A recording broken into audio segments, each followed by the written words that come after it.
Gonzalo, bienvenido a La Orilla recreada en este estudio. Gracias, Daniel, por la invitación. La verdad que, bueno, un honor estar acá y compartir la palabra. Bueno, muchas gracias.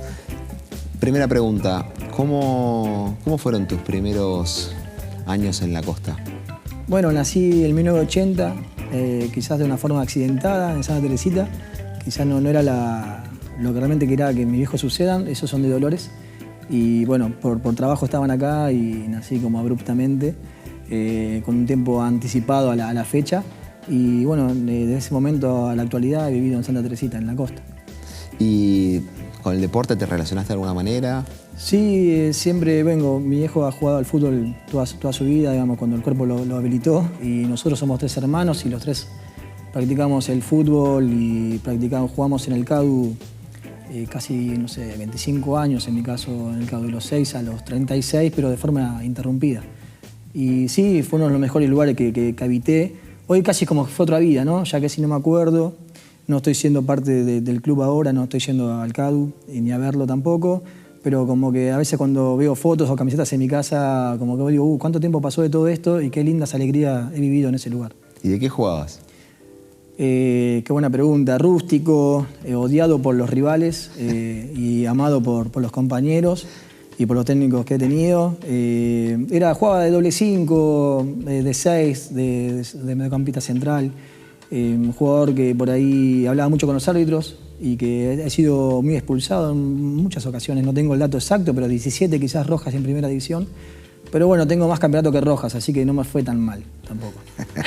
El balance da positivo. El balance es positivo, tengo muchos partidos. También en su momento he concretado varios amigos. Hemos viajado con el CADU en varios lugares.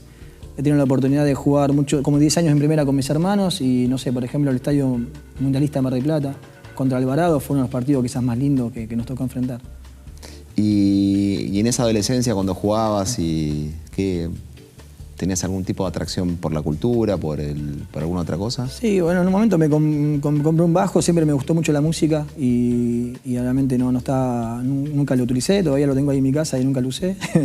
Me gusta mucho la música y la lectura y la música me cambió, me abrió una apertura también a las políticas neoliberales de ese entonces, del menemismo. Siempre relato ese momento adolescente de la música con un disco de Hermética que se llama Víctimas del Vaciamiento. Entiendo que en ese entonces sí nuestra generación fue vaciada y era el sueño americano o si no Disneylandia como propuesta, ¿no?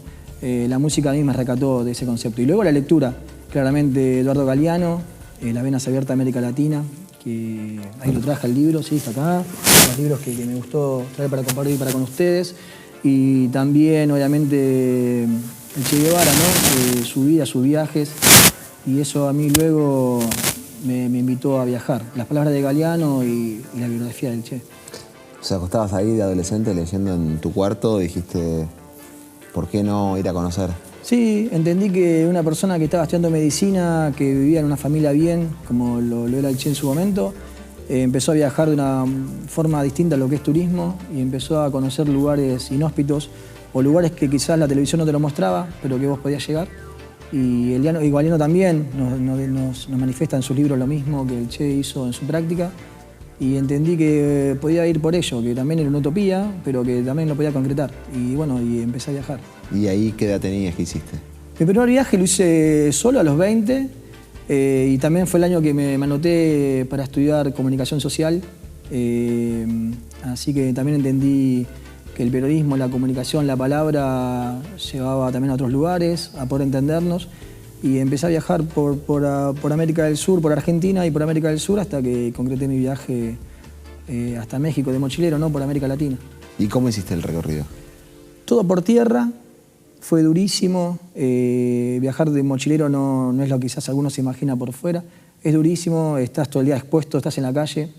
Encontrás un desamparo total cada vez que salís de un albergue que te acobijó durante 2 o 3 días, lo que uno elija quedarse. Y una vez que uno arma la mochila y sale y está en la vereda, es como digo, bueno, ¿y ahora qué, no? Así que es un desafío constante. Uno va en búsqueda de ese desafío, sabe que puede ocurrir cualquier cosa, que te detenga la policía, que te intenten robar o que te levante un camionero y te lleve a un lugar que vos no pensabas. o que te encuentres con otros viajeros en esa comunidad nómade que hay dando vueltas. Hoy en este instante, cuando hacemos esta entrevista, debe haber miles de personas viajando, ahora, en este momento.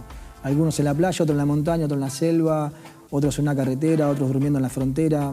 Miles de ejemplos que yo viví y que compartí en aquel entonces. Eso está ocurriendo ahora, en este momento.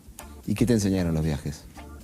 Creo que es la mejor universidad que he tenido, sin despreciar lo que he aprendido académicamente, pero me enseñó sobre todo la palabra honestidad, me enseñó la empatía, que ahora está muy en uso la palabra, pero digo la empatía utilizada en un contexto real de la palabra, en decir, de ponerse en el lugar del otro, ¿no? He salido a defender un montón de compañeros que por ahí, por viajeros, ¿no? Que por cuestión de habla o por cuestión de personalidad no podían defenderse en una frontera o le querían sacarle el dinero, y un montón de cosas que van ocurriendo también ante el abuso de poder piramidal, que vivimos en un sistema capitalista piramidal, de abuso, de microsistemas que van condicionándonos y que siempre nos llevan a suprimir, ¿no? Los movimientos, el pensamiento y también la acción. Bueno, ante eso me ha enseñado a fortalecer mi forma de ser, mi pensamiento. Yo era muy tímido, la pasé muy mal en mi adolescencia por la timidez, casi no iba a ningún lado, a los pocos lugares que iba trataba de esconderme, y después el viaje ahí me dio la personalidad que puedo tener y enfrentar las situaciones de la manera que entiendo que tendría que defenderlas. ¿Y todos los viajes los hiciste caminando por tierra o alguna vez usaste algún medio de locomoción? Bueno, sí, he viajado en avión, a Cuba por ejemplo, ¿no? Pero cuando hice el viaje a América Latina hasta México fue todo por tierra, algunos en lancha, otro en barco, en camión con ganados, digo, en camiones de basura. Hemos viajado en ambulancia, he viajado en todo lo que uno podía transportarse, también en micro, ¿no? También he pagado un pasaje. Y en avión a Cuba creo que fue uno de los viajes más hermosos que realicé. ¿Por qué? Y porque Cuba me mostró todo esto que te acabo de decir, ¿no? Dignidad. Dignidad, es un pueblo muy digno. Me quiebro un poco pensando en Cuba y también en aquel viaje tan lindo que hice junto a mi compañera. Es un pueblo que vive bajo un bloqueo económico hace, creo que si no me equivoco, 64, 65 años, quizás me quedo corto, y en el cual claramente lo que no abunda es la riqueza económica, pero existe la riqueza humana. Y nosotros, bueno, quizás los argentinos entendemos por pobreza no tener un iPhone, digo, no tener un auto en la calle para que uno lo pueda utilizar, no tener 7 pares de zapatillas, pero la riqueza humana que tiene Cuba, la dignidad de ese pueblo por defender una forma de vivir, creo que nosotros es muy difícil comprenderla de una perspectiva occidental. Y bueno, Cuba me lo ha enseñado. Trato siempre de viajar con este librito del Che, lo tengo muy presente. Esto es una caja que me traje de unos artesanos cubanos también en un viaje por ahí. Bueno, creo que Cuba nos albergó una familia, nos albergaron unos compañeros en una universidad también. Viajamos durante un mes como mochileros por Cuba, también se puede hacer, porque también hay mucha desinformación sobre Cuba. Y hemos viajado en tren desde Santiago hasta La Habana con haitianos, con africanos, con latinoamericanos que estudian en diferentes universidades, que Cuba está abierta al mundo, que Cuba también es humanidad, es ciencia, es educación y sobre todo Cuba es dignidad, ¿no? Y eso es lo que me ha despertado a mí poder estar ahí y disfrutar hoy en día y bueno, estremecerme un poco de la palabra, solamente sentir lo que en aquel viaje de 2015 pude lograr. ¿Y fuiste a Chile? Fui a Chile en bicicleta. Durante mucho tiempo me negué a ir a Chile. Estuve una vez en la frontera a 20 kilómetros y me bajé del auto y no quise ir. Junto a mi familia y mis hermanos tampoco, hicimos una escena y nos volvimos. Y bueno, nada, buscamos la excusa de ir a Chile y cruzarla en cordillera en bicicleta con mi hermano Marcos. Lo hicimos, tardamos varios días y fue un viaje excepcional por todos los lugares, porque viajar en bicicleta ya de por sí es excepcional, ¿no? No tengo forma de evitar preguntarte por qué hiciste una escena en la frontera de Chile. Y porque con Chile tengo una negación quizás histórica. Es un poco que también tenemos que romper esas estructuras, son transformaciones culturales que uno va aprendiendo a través de los viajes también. Mi próximo viaje que tengo en mente, si todo va bien, es ir a las Islas Malvinas. Y para ir a las Islas Malvinas tengo que pasar por Chile. Así que lo tomé como una decisión totalmente abierta, mucho más de cuando era un pibito de 17 años que entendía que Chile nunca iba a pisar, ¿no? Por cuestión de limítrofes, porque políticas, por ideología, por Pinochet, digo, por un montón de razones que entendía que con Chile no, pero también en Chile estuvo Salvador Allende, así que también yo hice mi tesis de grado para recibirme de comunicador con un compañero chileno exiliado, y eso a mí me dio otro despertar también. Bueno, también ahí el socialismo ganó por las urnas. Ganó por las urnas y no por la fuerza, como ocurrió en la década de 60 y 70 en muchos lugares de Latinoamérica como Nicaragua. Pero bueno, fueron cambiando las estructuras también, y por eso también digo, un gobierno como el de Chile, como el de Salvador Allende en su momento fue tan blando hacia la dictadura militar y duró tan poco tiempo, porque también nunca utilizaron las fuerzas como para poder defenderse. ¿A México ha sido? Sí, una oportunidad. Y también culturalmente México es muy amplio, su país también es muy amplio, muchos kilómetros de distancia entre un lugar y otro, entre el Pacífico y el Caribe, entre el sur y el norte, es muy amplio. Estuve en el DF, estuve en Oaxaca, estuve en Chiapas, estuve también en el Caribe, recorrí sitios arqueológicos de los pueblos originarios, aztecas y mayas, y creo que lo que más me marcó también fue haber estado en el campamento zapatista, ¿no? En el Caracol La Garrucha, como ellos mencionan, que son los caracoles de buen gobierno, que son campamentos de pueblos originarios que habitan esas tierras y que defienden su legado, su lengua y su cultura a través también de la educación. Y bueno, fueron las experiencias también más hermosas que me tocó vivir. ¿Y cómo llegaste ahí?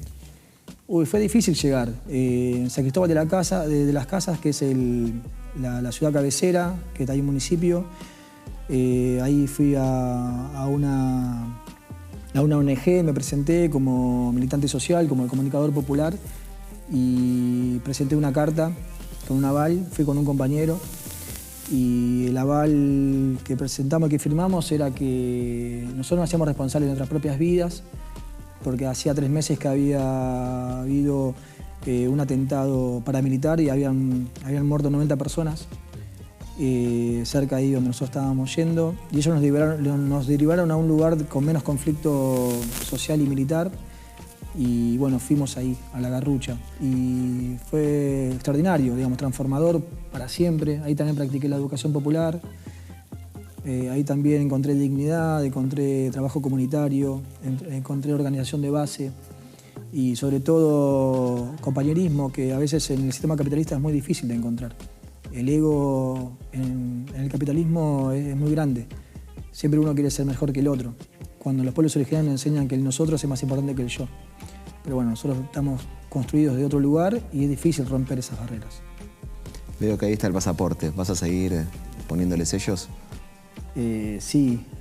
Bueno, como te dije, el próximo viaje es Malvinas y todo va bien. Y sí, es lo que más me gusta. No solamente por el sello, que por ahí el sello que más me gusta del pasaporte de todos los que tengo es la entrada y salida de Cuba, de todos los países que he visitado.